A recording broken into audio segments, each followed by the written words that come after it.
আইসিসির পক্ষ থেকে অবশেষে বাংলাদেশকে জানিয়ে দেওয়া হয়েছে যে তাদের বিশ্বকাপ খেলতে হলে ভারতেই যেতে হবে। নিরপেক্ষ ভেন্যু হিসেবে তারা হোস্ট শ্রীলঙ্কার কোনো ভেন্যু ব্যবহার করতে পারবে না বা ভারতের বাইরে অন্য কোনো দেশে তাদেরকে যাওয়ার সুযোগ নাই। এই কথাটা জানানোর পরপরে কিন্তু বাংলাদেশ ক্রিকেটে চরমভাবে একটা বিতর্ক তৈরি হয়েছে যে তাহলে বাংলাদেশ কি শেষ পর্যন্ত তাদের ডিগনিকিকে বিসর্জন দিয়ে তারা কি ভারতে খেলতে যাবে, নাকি তারা এবারের এই বিশ্বকাপ ক্রিকেটটাই তারা বয়কট করবে, না অন্য কোনো প্ল্যান আছে বাংলাদেশের? এটা নিয়ে কিন্তু চরম একটা আলোচনাও হয়েছে। বিসিবির প্রত্যেকটা নির্বাহী থেকে শুরু করে বিসিবি সভাপতি থেকে শুরু করে ক্রীড়া উপদেষ্টা আসিফ নজরুল সকলেই কিন্তু তারা বৈঠকে বসেছিল। সবশেষে তারা কি সিদ্ধান্ত নিল? বিসিবি কি তাহলে শেষ পর্যন্ত মুস্তাফিজ ইস্যুতে ভারতের কাছে নতি স্বীকার করবে, তারা কি মাথা নত করবে, নাকি এবারের বিশ্বকাপ তারা বয়কট করবে? এই বিষয়টি নিয়ে তারা ফাইনালি একটা কঠিন ডিসিশনে পৌঁছাতে পেরেছে। তো আজকের এই ভিডিওতে এই সম্পর্কে আমি বিস্তারিত আলোচনা করব। পাশাপাশি একটি বিষয় মনে রাখবেন প্রিয় দর্শক, ক্রিকেট মানেই কিন্তু উত্তেজনা, ক্রিকেট মানেই কিন্তু একটা চাওয়া পাওয়ার জায়গা থাকে। বিশেষ করে দক্ষিণ এশিয়াতে বাংলাদেশে যতগুলো ক্রিকেট প্রেমী রয়েছে, এটা যদি আমরা হিসেব করি তাহলে বাংলাদেশের প্রত্যেকটা নাগরিক ক্রিকেট খেলাকে যেমন ভালোবাসে, ঠিক তেমনইভাবে তারা এই দেশের প্রত্যেকটা খেলোয়াড়কেও যথাযোগ্য মর্যাদার আসনে বসিয়েছে এবং প্রত্যেককে তারা হৃদয় দিয়ে ভালোবাসে। এখন আমাদের দেশের একজন সুপারস্টার মুস্তাফিজুর রহমান, তিনি একক কোনো ব্যক্তি হতে পারে, তার মানে এই নয় যে তাকে আপনি আহ্বান করবেন, তাকে দলে নেবেন, নিলামে উঠাবেন, তাকে বিক্রি করবেন, এরপরে আপনি আবার একটা অজুহাত বা একটা নিরাপত্তার ইস্যু তুলে তাকে আবার আপনি দেশ থেকে বের করে দেবেন। আর সেটা বাংলাদেশের এই ক্রিকেট প্রেমী 18 কোটি ক্রিকেট পাগল জনগণ তারা মেনে নেবে, এটা কোনোভাবেই হতে পারে না। এবং শেষ পর্যন্ত বাংলাদেশ ফুঁসে উঠেছে, তারা ভারতের বিরুদ্ধে নয়, কিন্তু ভারতের উগ্রপন্থী মৌলবাদী এই সমস্ত হিন্দুত্ববাদী যে প্রতিষ্ঠানগুলো, যে অর্গানাইজেশনগুলো রয়েছে, তারা যে দাবিটা তুলেছে যে বাংলাদেশের কোনো ক্রিকেটারকে তারা ভারতে দেখতে চায় না বা ভারতে ঢুকতে দেবে না। এর পরপরই যেখানে মুস্তাফিজকে ভারতে খেলতে দেওয়া হবে না নিরাপত্তার অজুহাত ব্যবহার করে, সেখানে বাংলাদেশের এই গোটা ক্রিকেট টিমকে তাহলে কিভাবে নিরাপত্তা দিবে ভারত? শুধু তাই নয়, একটা ক্রিকেট টিমের বিষয় না, ক্রিকেট টিমের সাথে জার্নালিস্ট থাকবে, ক্রিকেট লাভার্সরা থাকবে, তারা তো সকলেই ক্রিকেট দেখতে যাবে বা এই টিমের সাথে সংশ্লিষ্ট। তাহলে এতগুলো একটা বড় যেখানে দল, মানে যেখানে দলবল সহ বাংলাদেশ টিম ভারতে অবস্থান করবে, তাদের নিরাপত্তা নিয়ে অবশ্যই বাংলাদেশকে ভাবতে হবে, বিসিবিকে ভাবতে হবে, এমনকি বাংলাদেশ সরকারকে ভাবতে হবে। অবশেষে কিন্তু বাংলাদেশ সরকার সেই ডিসিশনটাই নিয়েছে এবং ক্রীড়া উপদেষ্টা হিসেবে এই মুহূর্তে আইন উপদেষ্টা ডক্টর আসিফ নজরুল, উনি কিন্তু এই রুদ্ধদ্বার বৈঠকে বিসিবির সাথে বৈঠক শেষে এমন একটা ফাইনাল ডিসিশনে পৌঁছেছে যে যে দেশে আমাদের একজন ক্রিকেটারের নিরাপত্তা নেই, সে দেশে আমরা কোনোভাবে আমাদের গোটা টিম নিয়ে যেতে পারি না। আমরা প্রয়োজনে আবার আইসিসিকে চিঠি দেব, দেখব যে আইসিসি কতক্ষণ আমাদের দাবি না মেনে পারে। এই মুহূর্তে বাংলাদেশ কিন্তু এই বিশ্বকাপ বয়কট করছে না, বাংলাদেশ এই বিশ্বকাপ খেলবে, তবে হ্যাঁ, নিরপেক্ষ ভেন্যুতে হতে হবে, ভারতের বাইরে হতে হবে।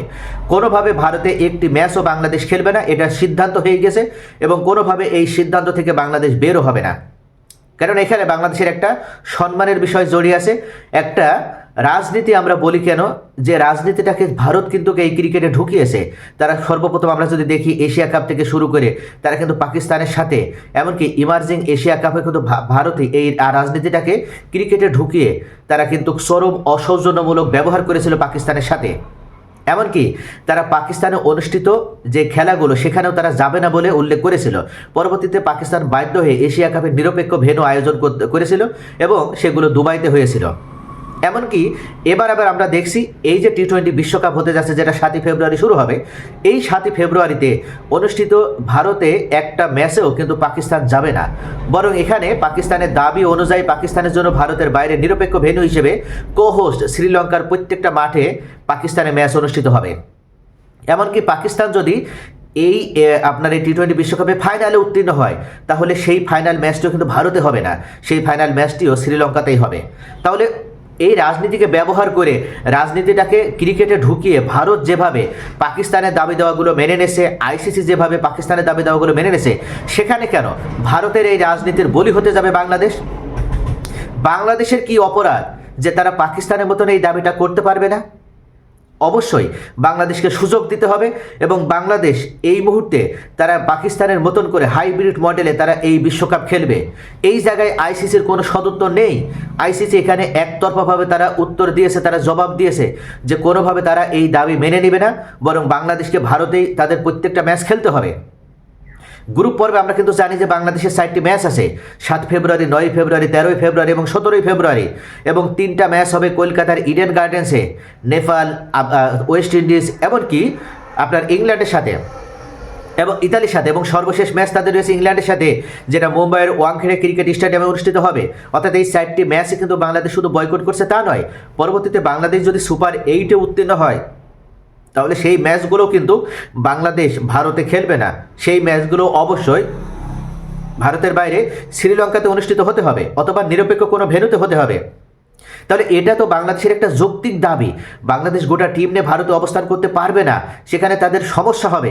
ভারতের যেভাবে উগ্রপন্থী এই অর্গানাইজেশনগুলো হুমকি দিচ্ছে একের পর এক, তাতে তারা যে কোনো কিছু করে ফেলতে পারে। এই উগ্রবাদী, এই হিন্দুত্ববাদী সংগঠনগুলো বাংলাদেশকে নিয়ে তারা একের পর এক কিন্তু হুমকি দিতেই আসে।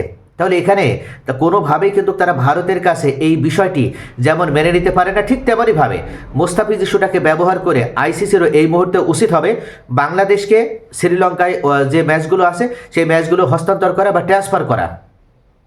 কিন্তু আইসিসি আমরা দেখছি তারা এই কাজটা করছে না, তারা বরং ভারতের পক্ষে অবস্থান নিয়েছে। আর এটা তো নিবেই, কেননা আইসিসির প্রধান, আইসিসির সভাপতি তো ভারতেরই সন্তান, সে তো জয় শাহ, তিনি তো একই সাথে বিসিসিআই এবং আইসিসি সভাপতি। এই জয় শাহ তিনি তো হস্তক্ষেপ করবে, তিনি জানে যে বাংলাদেশের এই দাবি মেনে নেওয়া মানে এখানে ভারতের একটা পরাজয়, অর্থাৎ পলিটিক্যালি তারা কোনোভাবে বাংলাদেশের কাছে পরাজিত হতে চাচ্ছে না। তাহলে মুস্তাফিজকে বের করে দেওয়ার মানেটা কি?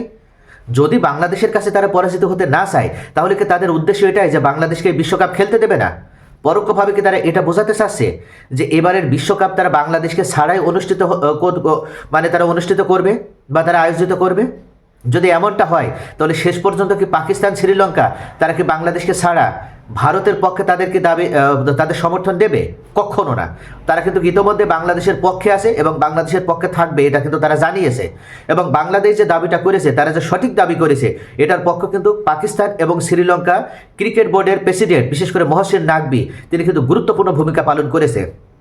তাই অবশ্যই আইসিসিকে এই বিষয়টি গুরুত্ব সহকারে বিবেচনা করতে হবে এবং বাংলাদেশকে শ্রীলঙ্কায় তাদের যে ম্যাচগুলো রয়েছে সেগুলো ট্রান্সফার করতে হবে এবং শ্রীলঙ্কায় খেলার ব্যবস্থা করে দিতে হবে। আর যদি শেষ পর্যন্ত এটা না হয় তাহলে বাংলাদেশ তাদের ডিগনিটি রক্ষার জন্য, তাদের আত্মমর্যাদা রক্ষার জন্য পলিটিক্যালি তারা ভারতের কাছে মাথা নত করবে না এবং এই বিশ্বকাপ তারা বয়কট করবে। আর এটা যদি বাংলাদেশ করে থাকে তাহলে এটা বাংলাদেশ ক্রিকেটের জন্য কিন্তু একটা যেমন ক্ষতির একটা বিষয়, ঠিক তেমনইভাবে আইসিসির জন্য কিন্তু একটা লজ্জার বিষয় হয়ে দাঁড়াবে। তাই অবশ্যই আইসিসিকে বিষয়টি বিবেচনায় নিতে হবে। একটা টেস্ট খেলুড়ে দেশ, একটা প্রতিষ্ঠিত দেশ, এমনকি বাংলাদেশ এই মুহূর্তে কিন্তু তারা দুর্বল কোনো ক্রিকেটীয় রাষ্ট্র নয়, তাদের শক্তিশালী একটা ক্রিকেটীয় প্ল্যাটফর্ম রয়েছে, একটা অবকাঠামো রয়েছে, কাঠামো রয়েছে। এটা যদি আইসিসি নষ্ট করতে না চায় তাহলে অবশ্যই বাংলাদেশের দাবিকে মেনে নিতে হবে এবং বাংলাদেশকে ভারতের বাইরে তাদের ম্যাচগুলো খেলার সুযোগ করে দিতে হবে এবং শেষ পর্যন্ত আইসিসি বাধ্য হবে এটা করতে। এবং আসিফ নজরুল এই ক্রীড়া উপদেষ্টা তিনি জানিয়েছেন যে তারা আইসিসিকে আরও একটা চিঠি দিবে এবং গতকাল তারা সেই চিঠিটা ইতিমধ্যে পাঠিয়ে দিয়েছে। এই চিঠি পাঠানোর মাধ্যমে তারা আরও বিস্তারিতভাবে এক্সপ্লেন করবে যে কেন তারা ভারতে খেলতে চায় না এবং কেন বাংলাদেশের ম্যাচগুলো ভারতে হওয়া উচিত নয়। এটা আইসিসির কাছে তারা এটা এক্সপ্লেন করবে। এখন আইসিসি অবশ্যই গুরুত্ব সহকারে বিবেচনা করবে বলে আশাবাদ ব্যক্ত করেছেন ক্রীড়া উপদেষ্টা আসিফ নজরুল এবং বাংলাদেশ ক্রিকেট বোর্ডের সভাপতি এই মুহূর্তে আমিনুল ইসলাম বুলবুল।